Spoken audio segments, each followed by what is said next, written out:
Morning, everyone. I call to order this special meeting of council for Tuesday, March 11th, 2025. And in the spirit of truth and reconciliation, I acknowledge that we're gathered in the heart of Treaty 7 territory of Southern Alberta. This land is home to the Blackfoot Confederacy, consisting of the Siksika, Kainai, and Piikani First Nations, also the Tsuut'ina First Nation, and our most adjacent Indigenous neighbors, the Stoney Nakoda, comprised of the Bearspaw, Goodstoney, and Chiniki First Nations. Further, we are located within the Rocky View Métis District, within the Battle River Territory, District 4. The town of Canmore is committed to working to live in right relations and to advance truth and reconciliation as we acknowledge the many Indigenous peoples whose footsteps have marked these lands for generations. I'm grateful for the traditional knowledge keepers and elders who are still with us today and those who have gone before us. Turning to today's agenda, are there any changes? Seeing none. I move approval of the agenda for the March 11th, 2025 regular meeting of council as circulated. All those in favor?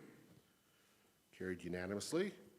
Now, before moving to our public hearing, Dr. Cottle, you have somebody new sitting next to you there. I do. I'm really pleased to introduce to council Dustin Shinbine, yeah, who started yesterday and came back today as our new general manager of corporate services. Dustin lives in Canmore already, and it comes to us from AHS with a wealth of experience in HR and IT and change management and project management, and so we're really thrilled to have him with us. Welcome, Mr. Shinbine. I look forward to working with you.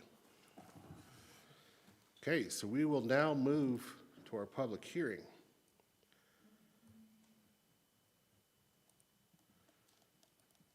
I call to order the public hearing for bylaws 2025-02, 2025-03, and 2025-04.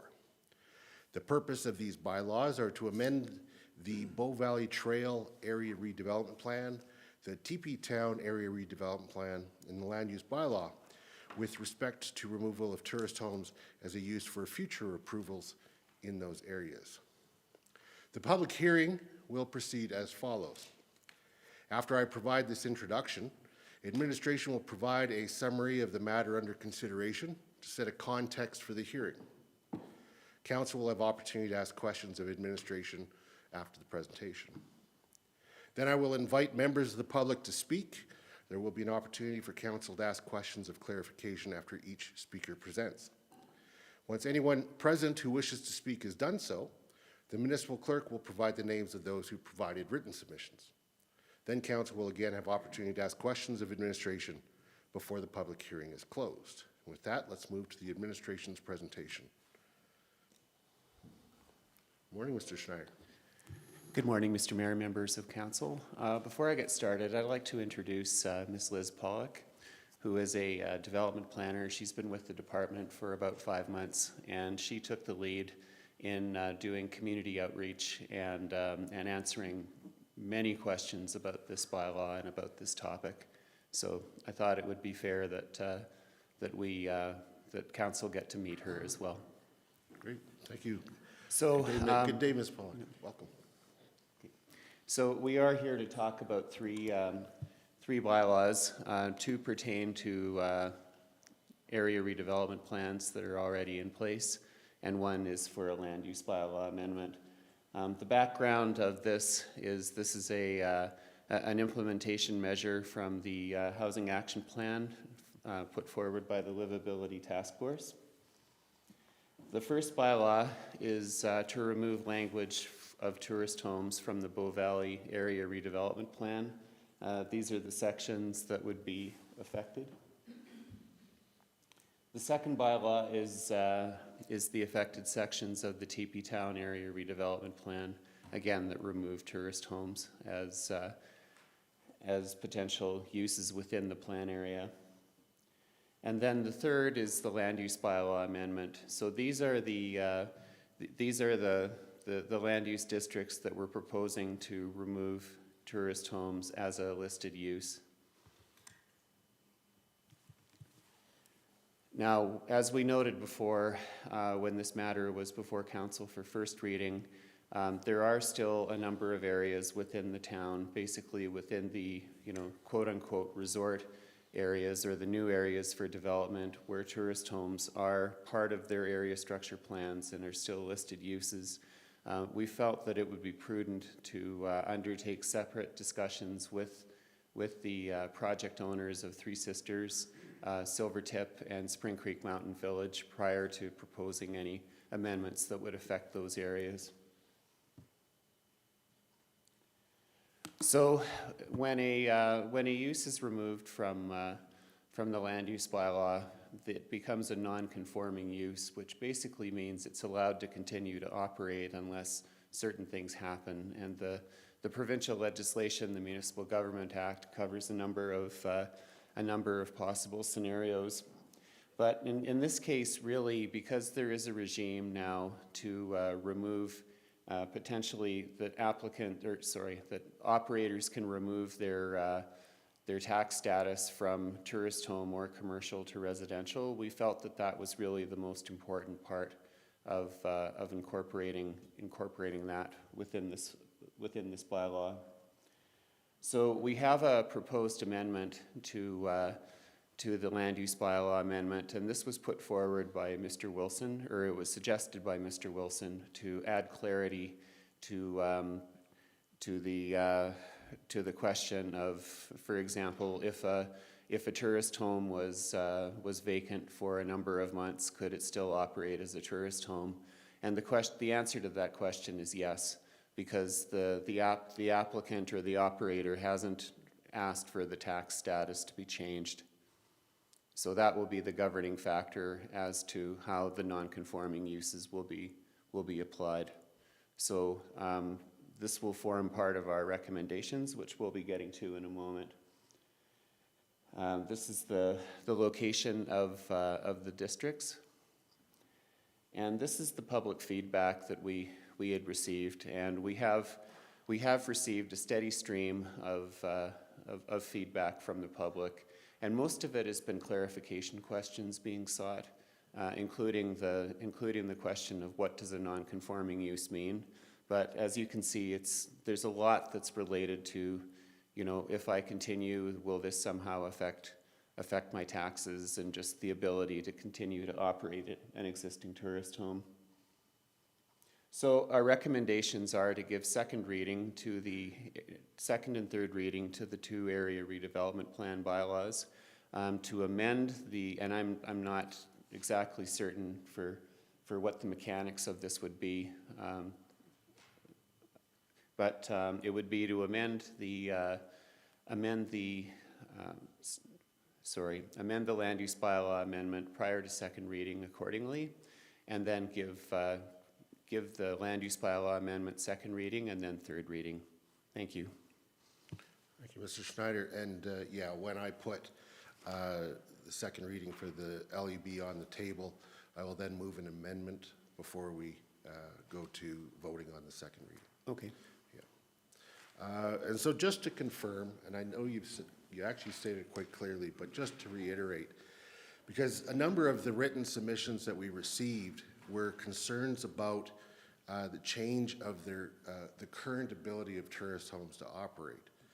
And the intent here, and in fact it's very explicit with the addition, is that current legal tourist homes will continue to be able to operate, and this actually does not affect them. It affects the future approval of new tourist homes. Is that correct? I mean, the upshot of this is no new tourist homes will be approved in these moving forward. But the current ones we're applying, but with the amendment, we're basically saying unless they change their mind and want residential tax assessment, once a tourist home, always a tourist home. Yeah, great. Okay, looking to council to see if there are any other questions. Councillor Graham. Thank you, Your Worship. Thank you, Mr. Schneider. I wonder if you could just elaborate a little bit more for our benefit and for the public's benefit on why we're not talking to TSMV, Silvertip, and Spring Creek right now about changing this in this process and not the others. I think these discussions are going to be fairly lengthy and protracted. I would for these areas, because they are still under development and they're actively being developed with, and we're receiving development approvals, I would tread carefully with that, and I think, we need to understand going in sort of what we can do as opposed to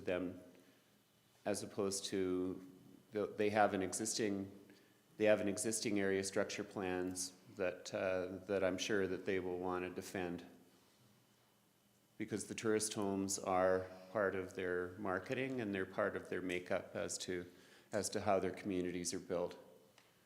So I think I'd rather have those longer discussions after, and I think this is something that council can implement now for these land use districts for this area. Thank you, Mr. Schneider. Okay, any other questions? Okay, thank you very much, Mr. Thank you. Schneider. Okay, so this brings us to the public verbal submissions. Council would like to hear from everyone who wishes to speak today. In that spirit, we will be enforcing a 5-minute time limit on presentations. Clock right there. Take it somebody's going to be operating that? Yeah. And of course, that 5 minutes will not include any questions from council. If you plan to speak, you should be aware that you will appear on the live web stream of this hearing and that a recording of this web stream is published online. While you are speaking, we ask that you direct your comments to council and limit your comments to the subject of the public hearing. Council will be given an opportunity to ask questions of clarification after each presenter has finished speaking. We ask that the speakers and members of the gallery join council in supporting the rights of everyone to be treated with dignity, fairness, and respect. That includes not responding with either cheering or admonishing, as such will impact the feeling of safety of others who may wish to speak either for or against. As chair, I will intervene if necessary to uphold these principles. Now I will open the floor to speakers, first based upon we have one registered speaker, and then to anyone else present in chambers who wishes to speak. I will be rotating between those speaking in favor, opposition, or neutral. If you are going to speak, just a reminder that we do have a record that we would like you to print your name so that we have it correct in the minutes. So we'll turn first to our first speaker, which is our registered speaker, James Nygren.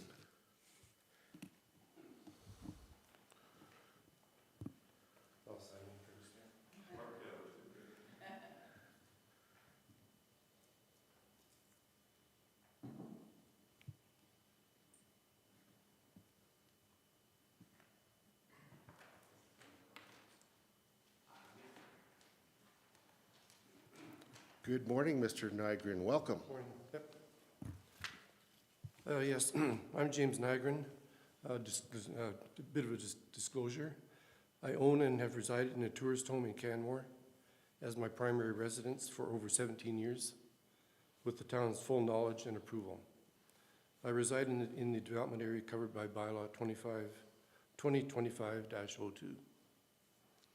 We're here to discuss the three bylaws which are intended to remove tourist homes as a permitted or discretionary use in several land districts. This is in line with the Livability Task Force recommendations, which also resulted in the subsequent Housing Action Plan. So while we're not here to discuss the Livability Task Force report, I can comment that I feel that the report and action plan are somewhat flawed and illogical in their recommendations. Regarding the proposed bylaws, I have conflicting opinions in that on one hand, I could support them, but also oppose them. Personally, I would support the bylaws because by limiting the growth of the tourist homes and the recent conversion of approximately 41 tourist homes to residential, there will be fewer tourist homes, which could result in a higher market value for my property when in the future I decide to sell. On the other hand, there are several reasons to oppose the proposed bylaws. From the February 4th council minutes, removing tourist homes in Three Sisters, Smith Creek, Silvertip, and Spring Creek is not being addressed at this time, but will be considered in future consultations with the appropriate developers. If removing tourist homes from these areas is not successful, and these bylaws are approved, it could mean a double standard exists in town. This is the reason these bylaws should not be approved until consultations with the developers have concluded. And it's the question, has council analyzed the recent growth of tourist homes in these three development areas covered by the bylaws?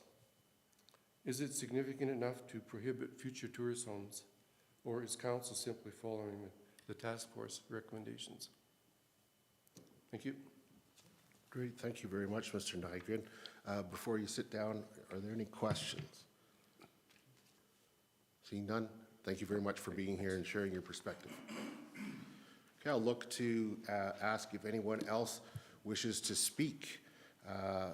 Mr. Nygren was registered, and so that's why he went first, but now I'll just open it up. Does anybody wish to speak in favor of the bylaws? Would anybody like to speak in opposition? Yes, sir. Please come forward. Yeah, that'd be great. Thank you.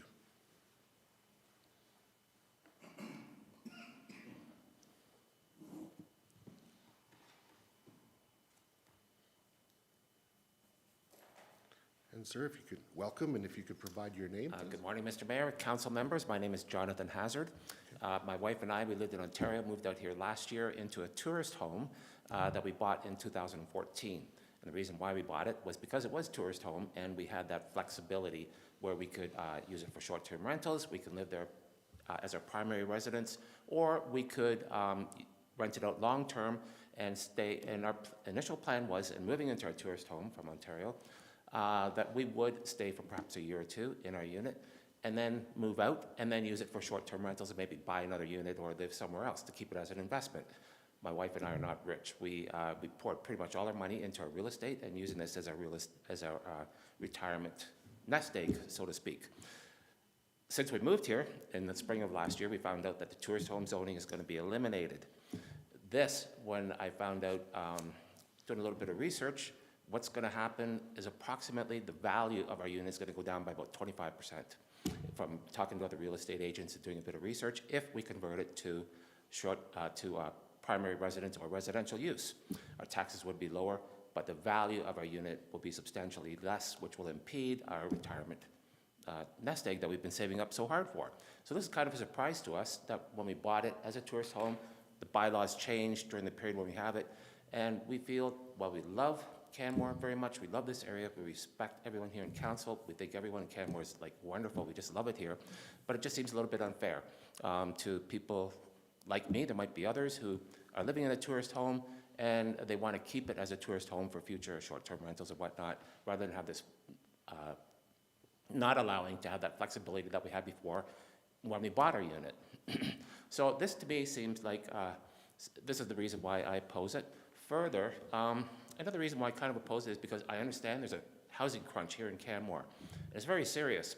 However, with the development of the Three Sisters, the population of Canmore is projected to pretty much double within the next 20 years.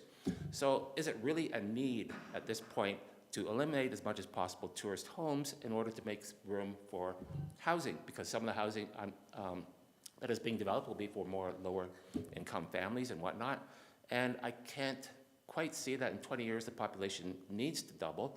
And I don't see right now, it's maybe a little bit too much going through these bylaws to try and get more housing that is more affordable for people. I just don't see how it's effective or how it's going to solve the problem. I can't, maybe it will partially, but I can't see it. I don't see how this change of the bylaw is going to help solve the housing crisis in Canmore. As I mentioned, because the new developments that are happening in the Three Sisters, and I don't think this is necessary. That's my opinion. And one other thing, I think that's about all I had to say, but I didn't have anything prepared, I apologize. Yeah. But I just want to say that for the reasons that this proposal is being put through to change the bylaws. I think it's unfair for people like myself and others too, probably, who have a tourist home, relying on it as their primary asset, and then being forced to either have their taxes doubled. Our taxes since we bought a unit in 2014 have pretty much tripled, and we can't afford it. We're on a fixed income. I'm semi-retired. I work part-time. My wife works at she makes about $26 an hour at some other place where she works. We can't afford to have these continued increases, and we can't afford to see our main asset drop because we're forced to eliminate the tourist home zoning. And so respectfully, I thank you for hearing me, and that's my input. Thank you. Thank you, Mr. Hazard. Just 1 second before you sit down in case there's questions. Thank you very much for sharing your perspective today. Thank you.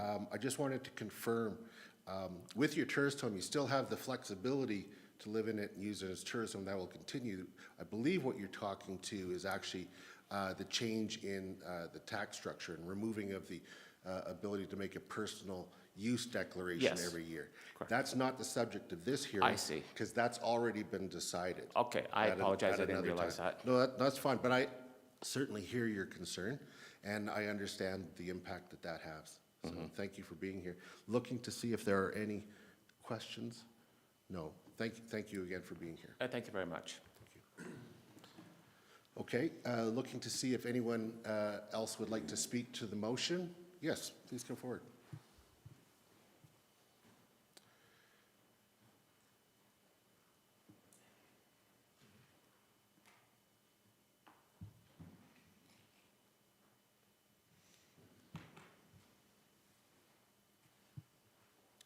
Good morning and welcome. If you could provide us your name, and then the microphone is yours. Good morning, I'm Candace Bentley-Berg. I own in one of the homes. I bought it back in 2016 because of the flexibility, to make some extra money. I was sick with Lyme disease for a while, so that allowed me to rent to someone that was here for a season. It allowed me to be able to, if I needed help, someone could move in with me, or I could rent out a bit more to help cover costs. When this year ended, last year, for not working still, I missed the cutoff to make it my tourist home. And then when this year we had to sign a month earlier, I didn't understand some of the stuff. He asked questions, my brain not still working. I felt like things were changing, and then hearing there might be a meeting now, it was like, why are we signing paperwork? Then having a hearing later, not understanding, and wanting to be able to ask questions as kind of like this. And then also having that concern now that the other development areas aren't being addressed now. It's a double standard as far as I'm concerned, so I felt wool was pulled over my eyes. And when you're talking to a real estater that understands different jargon, and they're like, it's confusing, I'm like, okay, how am I supposed to understand? I like to be able to have that flexibility if I'm gone for a couple months traveling to make a little extra money, but then also give homes to people that are working here for a season. They don't want a year lease or anything, so I can still give people that are looking for a home, and be able to support the community. I spend money in the community. The community has been amazing support for me going through my health challenges, so I like to give back. But then also, okay, I lost my track of line, sorry. Being able to not understand and feeling like I had to sign paperwork, but if I signed it this way, I couldn't retract, and not understanding. That made me nervous, and I just didn't sign anything because anxiety just hit the roof. Right. So to be able to make sure that I can go back into my tourist home as it was when I first bought, because it's only been a year where it wasn't, would give me some peace and more trust in the community again, of that side of it. And I wish I would remember what I was going to say because it was important. But yeah, it just makes me a little uneasy, even though I want to do what's right. I want to give to the community, and I don't want to have to move. Sure.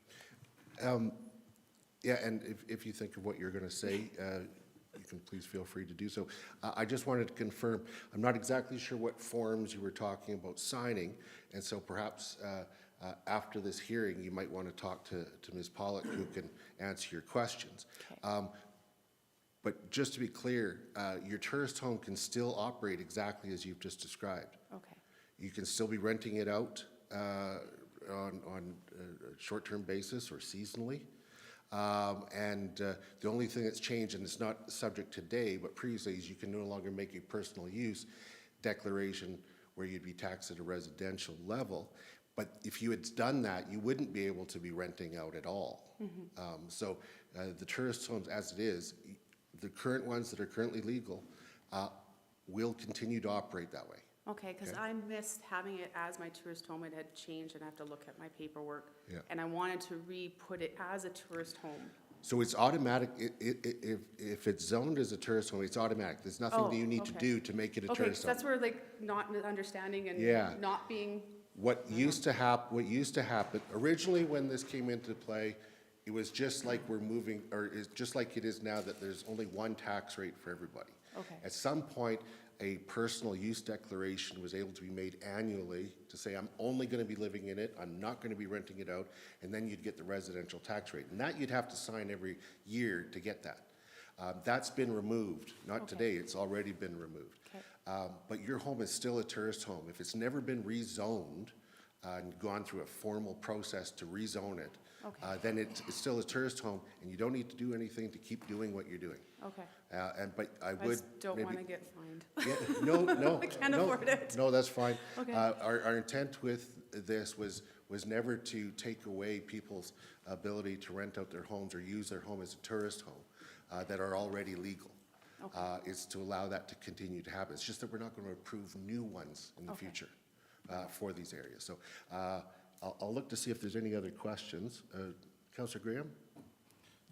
Thank you, Your Worship. And I heard something that maybe others heard too, that, and I want to clarify. You said you can't rent out your home at all when, as a residential. And That's correct. You can rent it out, not short-term. You could rent it out 30 days or greater. 30 days or greater. Not if it's residential use only.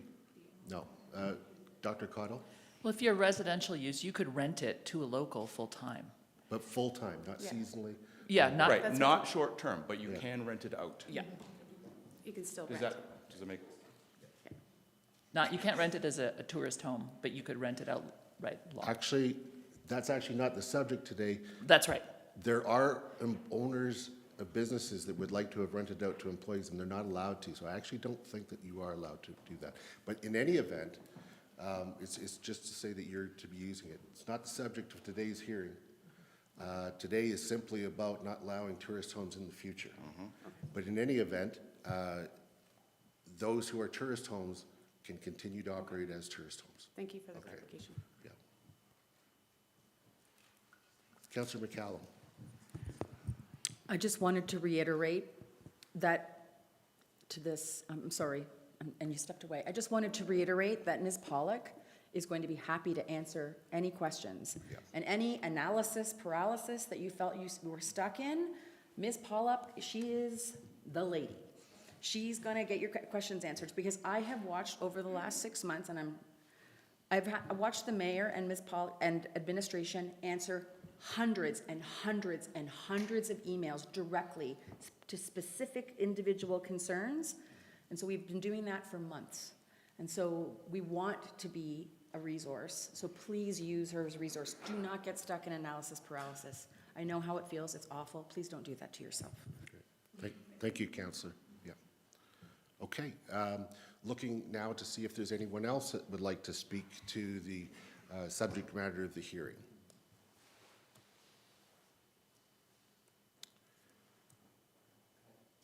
Yeah. Sure. We got a little bit of time because I'm not sure if anybody else wants to speak, so go ahead. Thank you. Thank you for clarifying some of my concerns earlier, but, okay, so from what I understand then with tourist homes, we just now, with this proposed zoning, I think, we can no longer use tourist homes for personal use. We have to declare them either tourist home or residential. We can't have that middle ground. No, tourist homes by their very nature can be lived in by the owner or rented out to be lived in by someone else or rented out short-term. That's all the flexibility you have. It got confusing when this personal use declaration came in because it was, for some, it felt like it was a new thing that you could live in it and that makes it something different. No, it was just you promising you're only living in it and you're not renting it out to earn some dollars, and therefore you'll get the residential tax rate. But as a tourist home, you can certainly live in it.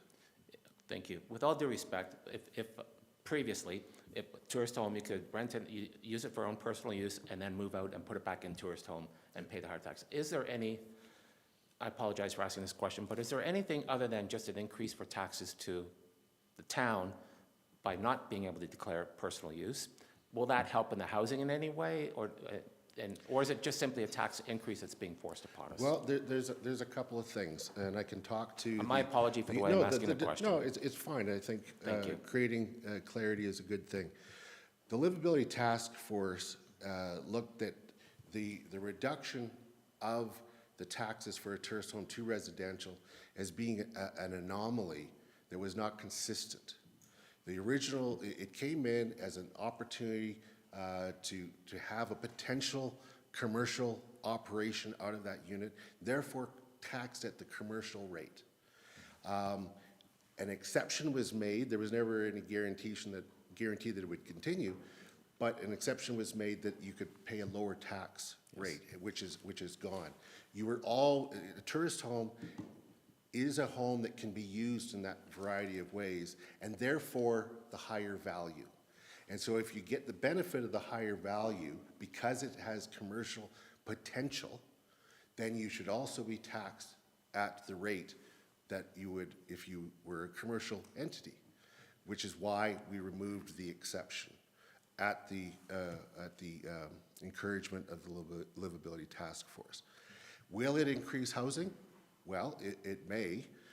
It may allow some units or basement suites to open up. Somebody may want to come and live in it as a primary resident, and therefore you don't have dark windows through some of the year. Mm-hmm. But the number of people the households that are actually involved, it's actually that were using that personal use was about 75. So it's really about really cleaning up and getting back to the original intention. Mm-hmm. All right, thank you very much. Great, thank you. Okay, so I'll ask one more time if there's anyone else that wishes to speak. Oh, it looks like we've got a couple, so thank you, sir, for giving people the opportunity to speak. If you don't mind signing in, and then.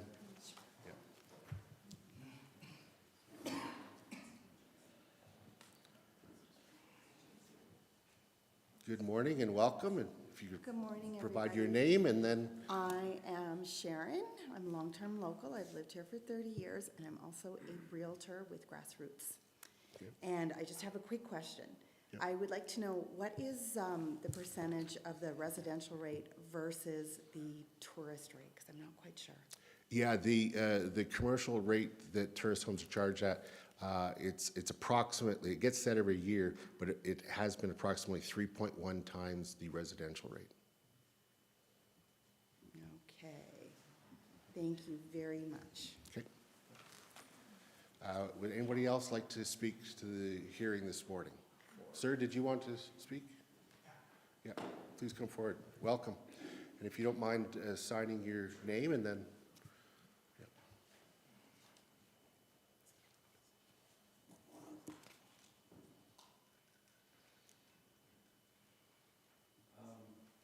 Yeah, welcome. If you provide your name, and then we'll look forward to hearing what you have to say. Stephen Steele, been a resident for 22 years. I currently own a building on Bow Valley Trail that I've had probably for 15 or so years. We took over some space next door, so we're looking at putting some units above the store. So obviously we wanted to maybe do the tourist home zoning, just, we have other units in town. So we just wanted, as far as the process and just getting the information on the timelines of all the changes, we haven't received those, so I don't know when that, the bylaw is gonna be in place for to stop the tourist home zones on Bow Valley Trail. Like, when's that actually gonna be? Well, as soon as it's approved, it will come into effect. So when's that? Today. Today, it is today. Yeah. Okay.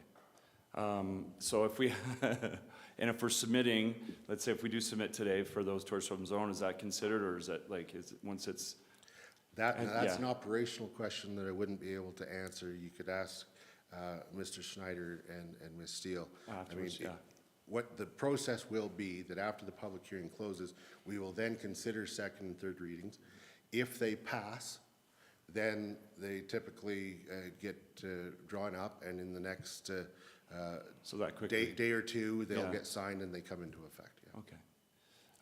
Yeah, I'm okay, that's fine. Yeah, Okay. so if you can ask Mr. Schneider and Ms. Pollock afterwards. Yeah, okay, great, thank you. Would anybody else like to speak to, yes, ma'am?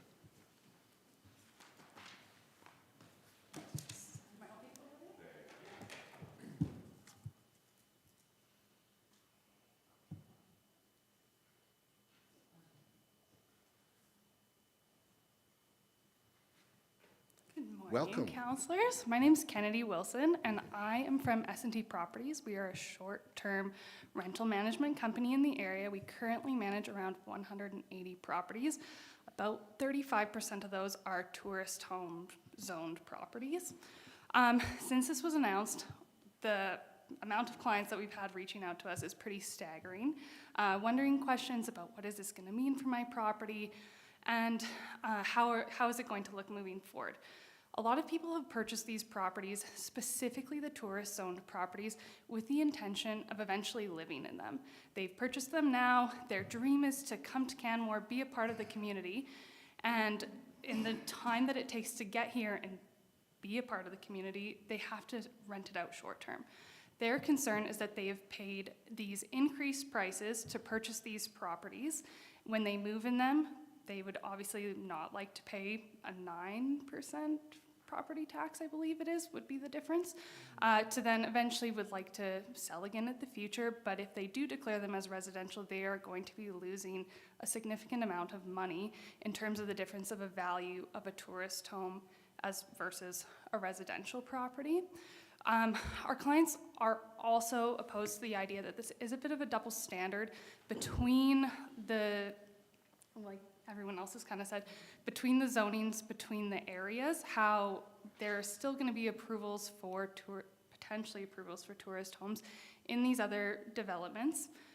As a company, we're not opposed to tourist homes, but actually we support them, but it is a bit of a double, obviously, it is a bit of a double standard for our clients who have purposely purchased these properties with the goal of renting them out on a short-term purpose, being able to live in them and have that flexibility.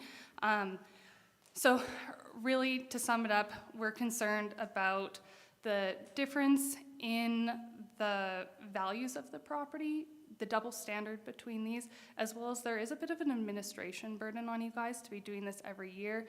Is the juice really going to be worth the squeeze in terms of having to basically regulate all these properties, follow up on them? You're obviously going to have to employ someone to do this and pay somebody those wages to do this. Is it worth the squeeze to administrate it as well? So thank you very much for sharing your perspective, and it gives an opportunity to provide some clarity. Yeah. Because I think a whole lot of issues are getting mangled together. First of all, those clients of yours that own the tourist homes that are operating, they'll be able to continue to do that. Nothing's changed. Their taxes aren't going to change. They were already paying that higher rate, the commercial rate. They will continue to pay the commercial rate.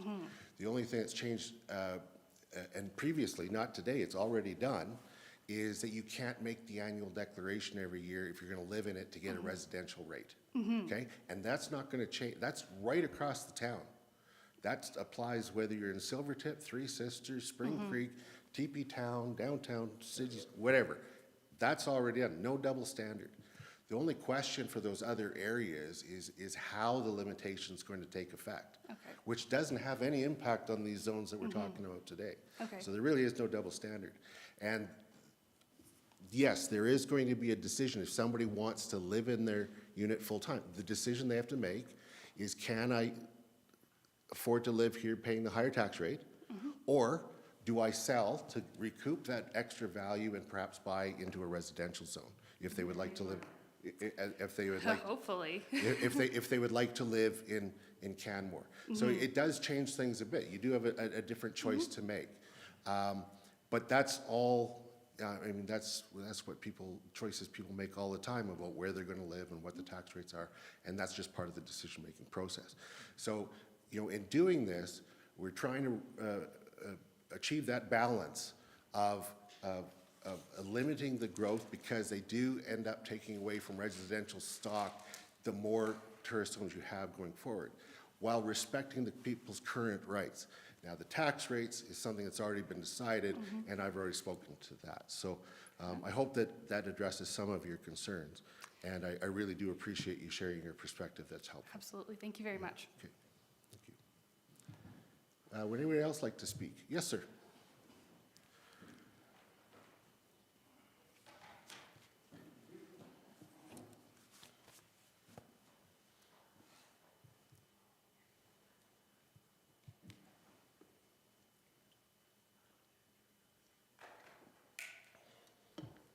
Yes, sir. Welcome. State your name, and the microphone's yours. Thanks. My name's Kevin McCardle. I work for Century 21 here in Canmore. I'm a real estate agent. I've had several clients who own in the area where the bylaw change is being proposed. I think the main concern for a lot of these owners who are operating with, they're operating short-term rental properties is when they go to sell, if the next buyer is wanting to continue operating it as a short-term rental property, will they be able to apply for that business They license? won't need to apply. It will be automatic. It'll be automatic. Yeah, it's a non-conforming use, and so the MGA, the Municipal Government Act, protects that. But just to be perfectly clear, as Mr. Snyder mentioned, there's going to be an amendment that I'll be moving that puts it right in our bylaw, that for those that were already operating, that continues. So it will continue unless somebody actually applies to move it to residential. Okay, okay. And as a tourist home, they can rent it out short-term, or they can live in it. Right. Yeah. I mean, it is my understanding that they have to apply for a separate business license that does not transfer. Yeah, So- that's correct. So If the they're question is- if they're renting it out, they'd absolutely need a business license, and then the subsequent owner, just like if you bought a business downtown, the business license doesn't move over, you still have to apply as the new entity Okay. to get the license. Okay, great. Yeah, no, thanks for answering that. I thought there was a little bit of confusion about that. I had sent some emails to Well, hopefully that provides Ms. Pollock and- some relief to your clients. Certainly, yeah. Great. Thank you. Thanks. Anybody else like to speak today? Oh, your coffee cup, Mr. McCardle? Yeah. 2 hours from now, where did it go? Yeah. That's right.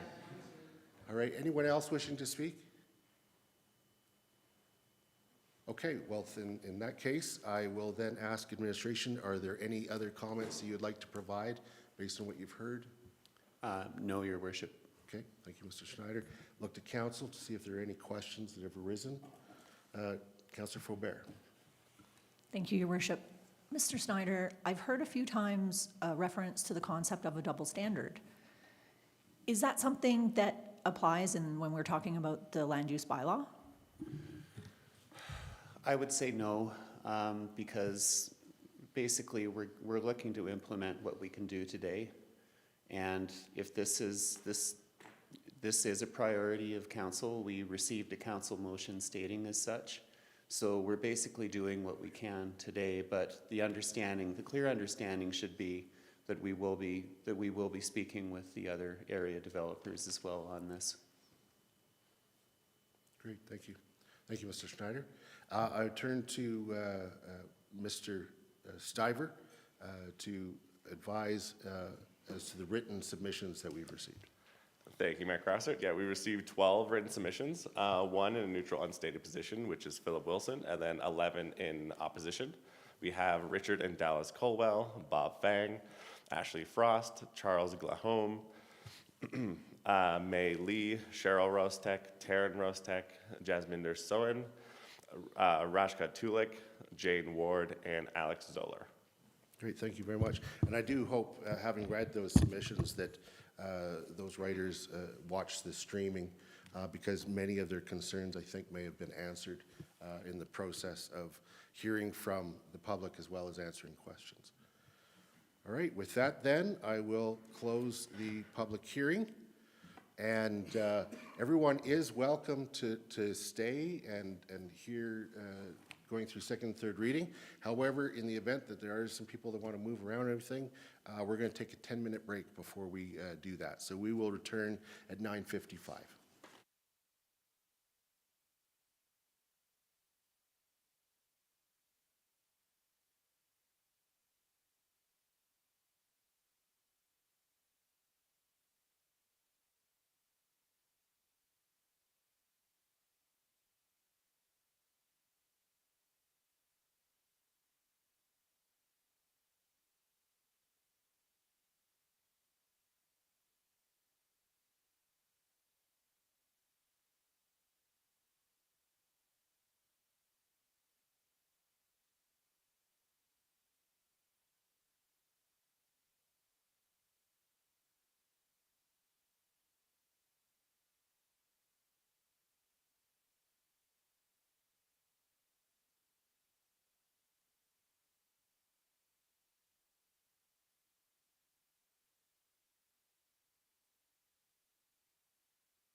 So Mr. Stiver, if you can let me know when we're back, but I'm also not going to be following this order because I'm going to go by bylaw, okay, so it can, yeah, okay. All right, we are back. And now we are moving to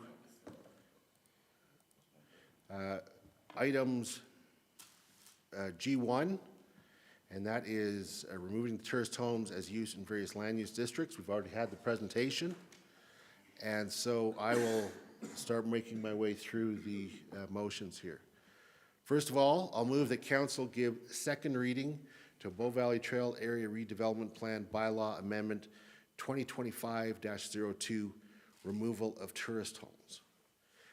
In speaking to this motion and to all of these motions, there's a few things that I would like to just clarify. First of all, this is not about removing the personal use declaration that would allow one a lower tax rate if they lived in it full-time. That has already happened. That is already in effect. All tourist homes pay the same tax rate. To clarify what was asked with regards to the tourist home that had declared a personal use, you would not be able to rent it out at all because that was the terminology within the personal use declaration, is that you would not rent it out at all. That does not apply to residential. When a tourist home takes that personal use declaration, which is now gone, they were simply a tourist home with a personal use declaration. They didn't become something else. So that is not the subject of this hearing. That is already done. What is the subject of this hearing is to not allow further approvals if these bylaws are approved of tourist homes going forward. However, that does mean that all current legal tourist homes will become a legal non-conforming use, and they will be allowed to continue to operate as they are going forward, including if they sell their unit. That will only come to an end if they seek to change the zoning to become residential. So I support these changes. This is just part of the implementation of what council has already approved around tourist homes. It will be with regards to these areas, and we will deal with other areas in the future. Would anybody else like to speak to the motion? Councillor Hillstad. I will also speak in support and for all of these. Just get out of the way here. There was a lot of people talking about double standards today. And in essence, if you wanted to make a case, you could say that tourist homes in general are a double standard because they're not allowed in every neighborhood anyways. Like, there are specific areas that we allowed them in. Now we're not going to allow them going forward, except for the ones that are already in use, and they will continue to be until such time that they are not. But as far as when these double standards that people were giving mention to, there is no double standard. There are areas that we can enact this now. There's areas that we will look to in the future, but more work needs to be done before we can get to there. So we're just doing the prudent thing, and we're doing the areas we can do now. We will reach out to those other areas and have the proper discussions that need to take place in the future. And all the other areas in town that you weren't allowed to have a tourist home continue to be that way. So there's no double standards. There's process, there's how things need to roll out, and this is just how they need to roll out, so I'm happy to support. Thank you, Councillor. Councillor Faubert. Thank you, Your Worship. And we're speaking to all of the motions. Yeah, they're all the same, so okay. I spoke in that way. You can speak in that way as well. Awesome. Like. I just want to make sure I'm saying the right thing at the right time. I believe what's important here is that Canmore is a community first and not a resort. And there are other places that are resorts first and a community second. And this choice is one that this council has made, and it informs all of the work that we have done, including everything that has brought us here today.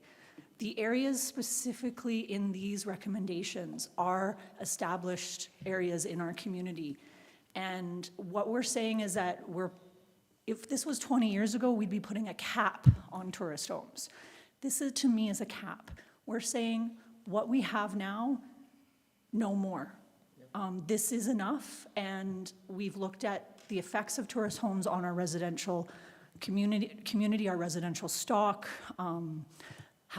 we've looked at how it affects the fabric of our community, which is something that is intangible, but that we all are personally aware of. I think that the fact that Three Sisters, Spring Creek, and Silvertip are different is appropriate because those have been planned as resort areas. That's why they have area redevelopment and area structure plans and have been built and planned that way. What we have here are different than those, and that's for a really good reason. I also think that, okay, one of the tough things about changes like this is that when we make big moves, it will affect people differently. And what I heard today at the public hearing was specifically how some of these changes do affect people, and I just want to acknowledge that, and acknowledge that because of that, there are a lot of resources available to people to help understand these changes, and that has been very specific and done with intent to help people understand what we're doing, why we're doing it, and how it affects them. Over time,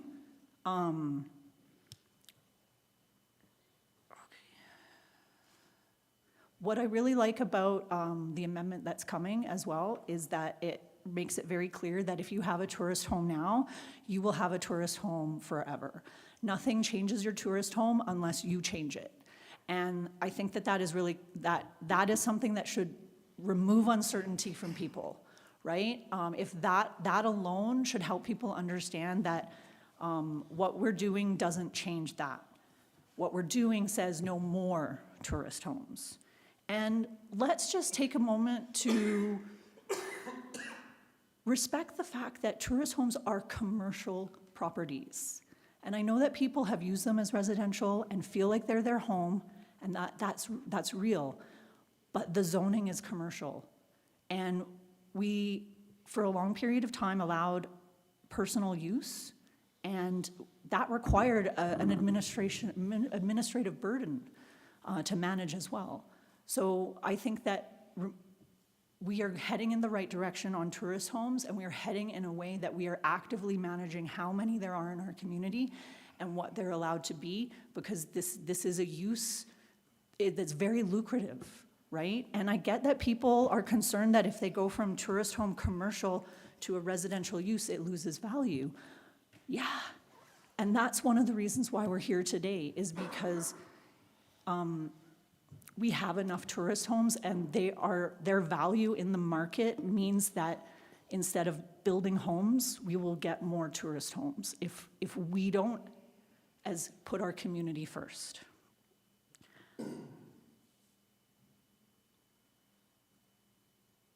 And I'm looking to make sure, I took some notes to make sure that I could structure my remarks. I think that this is well in line with all the work that we've been doing on tourist homes, and I will be voting in favor. Thank you. Thank you, Councillor. Councillor Ma. Thank you, Your Worship. Yeah, so pretty much what I think one of the challenges that came down is like the words non-conforming were sort of threatening to people, because I'm not in conformance, what does that mean? But really in this situation, if you're non-conforming, you're doing great. If you have a tourist home, you are in a very advantaged situation, right? You can do short-term rental, you can live in your unit. Yes, you will pay a higher rate, but that is the price of privilege. On the flip side to that, if you do want to drop down to the lower rate, you can make that commitment, which at that point, your tourist home is no longer a tourist home moving forward. We did have some situations where people were talking about, hey, like I want to do this, bounce back and forth, have the low rate, but then change it back when I sell. That is an edge case. While I am sympathetic that this has changed for you, council's job is to support the broader community, not maximize certain individuals' retirement setups. So yeah, that's to that piece. And I also want to say thank you to administration Ms. Pollock, Mr. Schneider, and the rest of you for answering all the questions that have been happening over the months. Like, I see the emails, there's a lot of stuff, and I just encourage people, know that our administration wants to help you and bring clarity, so take advantage of that. Thank you. Thank you, Councillor. And I just wanted to clarify something. I supported everything Councillor Faubert said. Just to clarify, tourist homes are a subclass of residential, but they are commercial in nature and therefore taxed accordingly. But I think it's aligned with what you were saying, and I appreciate it. I just wanted to make sure it was accurate there. So, Councillor Graham. Thank you, Your Worship. Bear with me, my chest isn't good today. I played a solid hockey game yesterday and I'm paying the price today. Thank you all for your comments and for administration. I just want to kind of go back to the beginning and the intent of what a tourist home was supposed to be. And it was for that residents could rent out their house on a short-term basis while they went to Europe for a few weeks. That was a noble idea way back when. However, there were no limits placed on the amount of time that one could do this, and as such, what went from a noble idea became a commercialized idea, and that commodification of residential property. And thus, we've seen a decoupling between the values of residential property and commercial property. We've got less than 100 people using tourist homes in that manner. The rest of them, 500 plus-ish, are, for all intents and purposes, hotel rooms. And that's a far cry from the original intent of what a tourist home was meant to be. And would I rather see all of this applied across all of the town at the same time? I would. However, I fully understand why this phased approach is appropriate and necessary at this point in time. We'll get to those other ones in due time. And then we have the burden of administering these tax rates and have personal declarations, et cetera, and our challenges around budgeting for this. And I think it's time that we had a lot more clarity on that.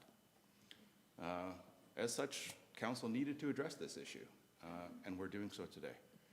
And I'll be supporting this bylaw. Yeah. Thank you all. Thank you, Councillor. And of course, the personal declarations have already been dealt with, and we're just making sure that the zoning is now amended. Councillor Barrow. Thank you. Pretty much everything has been said, and I echo my fellow councillors what they've said. It's interesting, and it was a good point that Councillor Faubert made about it being more of a cap in our community, and the current tourist homes can continue to operate and still hold their value, and the tourist homes are already paying the commercial rate, so nothing has really changed there. And I believe this, as a whole, for our community, is a benefit to our community as a whole. And I'd like to thank Mr. Schneider and Ms. Pollock and the mayor for, I know there's been hundreds, if not more, of questions that have been out there from the community and have been responded to. So I'd like to thank them, and so I will be in support of these bylaws. Great. Thank you, Councillor. Councillor McCallum. Thank you, Your Worship. I will speak in favor of these changes to the bylaws listed above. These changes were came as a result of one of the recommendations from the property tax, no? Livability. Livability task force. I've been on a few. And it wasn't the only one. There was a suite of recommendations and sub-recommendations, and then actually on the back end, more recommendations from the group itself that didn't make it to council, but are there for reference. And really what this is about, as Councillor Faubert has underpinned, is about a cap on tourist homes, but really about trying to assist the market in not bending to build a tourist home over a residential unit. And I understand how lovely and convenient the flexibility of these zoned properties have been over the years, and And Councillor Graham is correct. This was, I want to go to Europe for 6 weeks and rent out my house. Like, how do I do this? And that is not what it's become. It has become, as we can see from one individual, a financial, lucrative business, just even in the servicing of the tourist homes, never even the overnight rentals of it. And so, yeah, that's a component of our economy. It's a low-paying component of economy when you think about the housekeepers and the laundry, et cetera, but still a component. But at the end of the day, those doors don't represent a home for those individuals to go home to at the end of the night either, which is a problem. So this is of course a strange place, because Canmore is that place where the simple laws of economics don't apply. Like, we have a huge demand for moderate to low income housing, and yet there's none.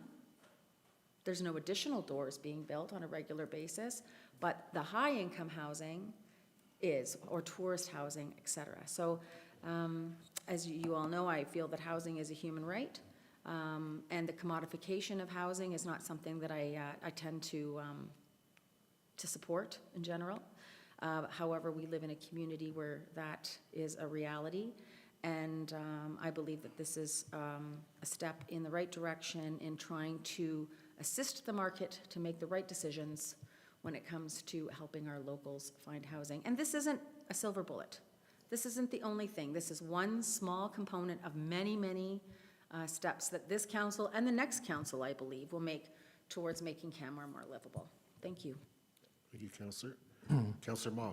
Thank you, Worship. And just another point to add, those in the community that do have a tourist home, and if you do decide to choose to live in as your permanent residence, you are not precluded from renting that out. You can't rent it short term, but if you're wanting to help the seasonal market, if you wanted to rent it out for longer, that is still within your purview. So that is something I hope people should consider. As Councillor McCallum pointed out, this is part of a multi-pronged solution. When it comes to solving something as complex as the housing crisis, we do not expect one element to do it all, but this is one key piece of many, many pieces. And so I thank the community for its patience with that. Thank you. Any other comments? Seeing none, I'll call the question. All those in favor? Carried unanimously. I'll now move that council give third reading to Bow Valley Trail Area Redevelopment Plan Bylaw Amendment 2025-02, removal of tourist homes. Would anybody like to speak to the motion? Seeing none, I'll call the question. All those in favor? Carried unanimously. Now turning to 2025-03, I move that council give second reading to TP Town Area Redevelopment Plan Bylaw Amendment 2025-03, removal of tourist homes. Would anybody like to speak to the motion? Seeing none, I'll call the question. All those in favor? Carried unanimously. I'll now move that council give third reading to TP Town Area Redevelopment Plan Bylaw Amendment 2025-03, removal of tourist homes. Would anybody like to speak to that motion? Seeing none, I call the question. All those in favor? Carried unanimously. I'll now move that council give second reading to revised land use bylaw amendment 2025-04, removal of tourist homes. And I am going to move an amendment. Yeah, we'll wait for it to come up on screen. It's a doozy.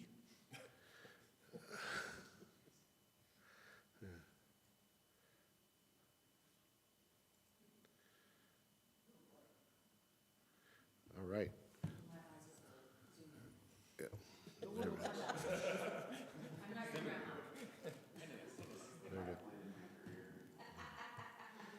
All right, so I will move that council amend revised land use bylaw amendment 2025-04 by inserting the following as section 4 and renumbering the subsequent sections as required.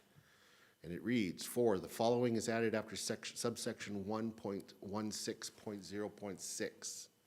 And that is 1.16.0.7, an existing tourist home shall be allowed to continue to operate in the following land use districts unless a certificate of conformance has been issued in accordance with section 1.9.0.1 sub X. And then there's listed 9 districts. I'm not going to read them all out, but they are the districts that are affected by the changes today. As mentioned previously, this motion simply makes it very clear that the existing legal tourist homes can continue to operate. I thank Mr. Wilson for the suggestion, and I thank administration for their consideration of that suggestion in order to bring clarity to the bylaw. So in the event that somebody's currently operating, if they have some doubts, they can see this, or if they're selling, they can lean on this and be comforted that their current zoning can continue. So I'd ask you to support this amendment. Would anybody like to speak to the motion? Seeing none, I'll call the question. All those in favor? Carried unanimously. Now we'll return to the original motion as amended. Would anybody like to speak to second reading as amended? Seeing none, I'll call the question. All those in favor? Carried unanimously. And now I'll move that council give third reading to revised land use bylaw amendment 2025-04, removal of tourist homes. Would anybody like to speak to the motion? Seeing none, I'll call the question. All those in favor? Carried unanimously. Thank you. Moving to our final agenda item today, item G2, Canmore Community Housing 100 Palliser Lane Loan Bylaw 2025-07. Ms. Gibbons, welcome to council. Hello. Bear with me one moment. Sure.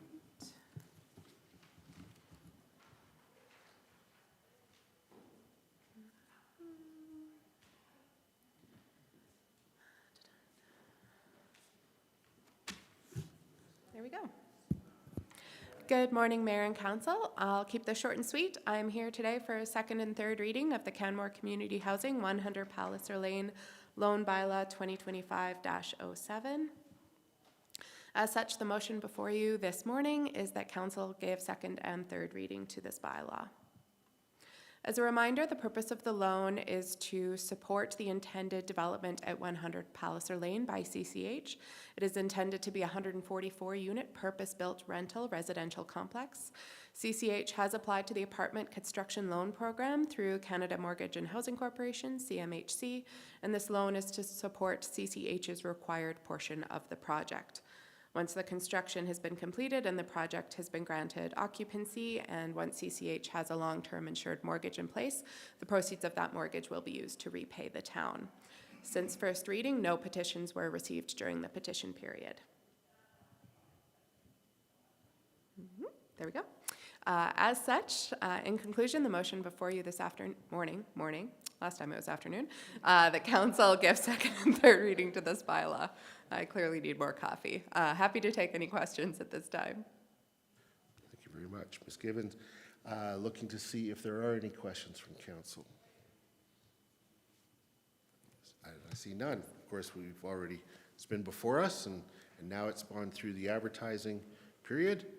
So I will move that council give second reading to Canmore Community Housing 100 Palliser Lane Loan Bylaw 2025-07.